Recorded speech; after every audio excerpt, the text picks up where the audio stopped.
আজকে একটা নতুন ফের ফুল ফুটেছে।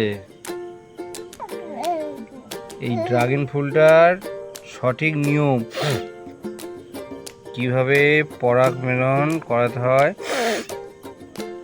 দেখো।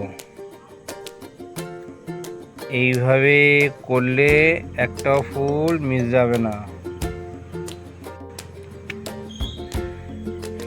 এটাই হচ্ছে সঠিক নিয়ম। চামচটা আরো ভেতরে নিচের দিকে নামাও।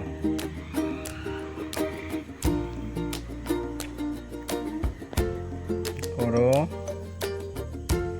এই সবগুলো পরাগ একসঙ্গে করে এইভাবে দিতে হবে।